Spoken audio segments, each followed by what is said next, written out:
வாக்கு கொடுத்திருந்தான், நேற்றே கொடுத்திருந்தான், நென்னிலை வாயிலே இருந்தான். வாக்கு கொடுத்திருந்தான் எதற்காக? பறையை கொடுப்பதற்காக. திருப்பள்ளி பாடி எழுப்பும்படி அந்த பரிசுத்தர்களாக நாங்கள் வந்திருக்கிறோம். சுவாமி, வாயினால் முதல்ல எங்களை தடுக்காதீங்க. இப்போதான் நான் வரேன், ஒரு சான்ஸ் கேட்டு வரேன் சொல்கிறா இல்லையா? பல இடத்துல இந்த சின்னத்திரை பெரியத்தில் இருக்கிறவா சான்ஸ் கேட்டு போச்சே சொல்லுவா, நீரே என்னை நீங்கள் பார்த்துட்டே இருக்கேன், என்ன நான் 2-3 தடவை வந்துட்டேன், இன்றைக்கும் தடுக்காதீங்க, எப்படியாவது டேரக்டர் இருக்காரா, ஒரு பார்வை, ஒரே ஒரு வார்த்தை சொல்லிட்டு போயிடுறேன், அந்த அசோசியேட் டைரக்டராக பார்த்துருனே, அந்த ஆக்டரையாக பார்த்துருனே சொல்லுவா இல்லையா? வாய்ப்பு கேட்டு போகிறவா. அதே மாதிரி இவர் சொல்கிற அது அங்கேயே ஆரம்பிச்சுட்டு கொண்டு இருக்கு. சுவாமி, முதல்ல நான் வரேன், என்னை தடுக்காதீங்கோ.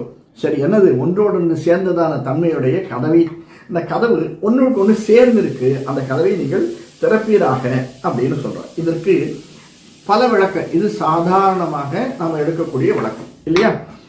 இது நேய நிலைக்கதவு. நேயம் அப்படின்னா என்ன அப்படிங்கிறது பார்க்கலாம். நிலைக்கதவு, நிலையாக இழுக்கக்கூடிய கதவு. திருமந்திரத்தை அதிகாரிகள் அல்லாதார் காதில் படாதபடி காத்தல். என்ன காக்க அப்படிங்கிறது இவர் சொல்றார்.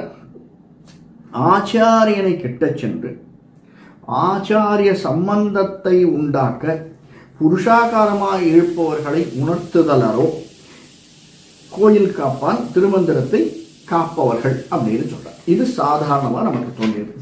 இப்போ ஒரு பாசுரம் மாதிரி திருவள்ளுவர் ஒரு சொல்றார், கற்க கசடர கற்பவை கற்றபின் நிற்க அதற்கு தக. இந்த கற்கன்ற வார்த்தையை அடுத்த 5 சொற்களுக்கும்